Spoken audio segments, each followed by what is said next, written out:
اگر ہم پوری تاریخ انسانی کا مطالعہ کریں، آدم علیہ السلام سے لے کر آج تک کسی بھی شخصیت نے انسانوں کی زندگی میں کم وقت میں اتنا بڑا انقلاب برپا نہیں کیا جو رسول اللہ صلی اللہ علیہ وسلم نے کیا ہے۔ پوری تاریخ انسانی میں کوئی بھی شخصیت کہیں پر بھی آئی ہے، اتنا بڑا انقلاب برپا نہیں ہوا پوری تاریخ انسانی میں۔ دوسری بات کہ کن لوگوں کی زندگی کو بدلا ہے، وہ لوگ ہیں جن کے بارے میں قرآن مجید یہ کہتا ہے کہ وہ جہنم کے بالکل کنارے پر تھے، گرنے ہی والے تھے،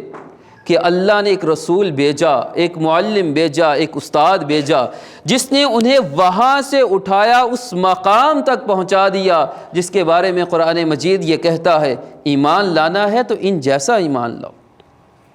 یہ راشدون ہے، یہ صادقون ہے، اللہ ان سے راضی ہو گیا، اللہ نے ایمان کو مزین کر کے ان کے دلوں میں اتار دیا۔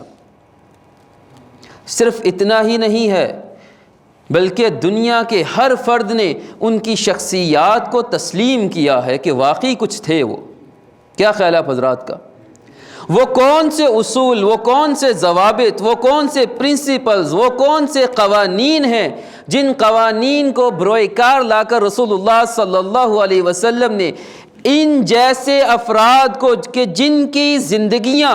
ایسی ہو چکی تھیں، اعمال، رویے، کردار ایسے ہو چکے تھے کہ وہ جہنم میں گرنے ہی والے تھے، کہ اللہ تعالیٰ نے رسول کے ذریعے ان کو اس مقام تک پہنچا دیا۔ وہ کون سے قوانین ہیں،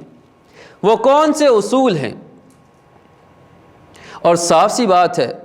کہ رسول اللہ صلی اللہ علیہ وسلم کو ہمارا عقیدہ اور نظریہ بھی ہے کہ جو اصول پرنسپلز دیے گئے ہیں وہ اپنانے کے لیے دیے گئے ہیں امت کو۔ ایسا کوئی طریقہ کار رسول اللہ صلی اللہ علیہ وسلم نے استعمال نہیں کیا لوگوں کی زندگی میں انقلاب برپا کرنے کے لیے کہ جو کسی انسان کے لیے جس کی اتباع کرنا ممکن نہ ہو۔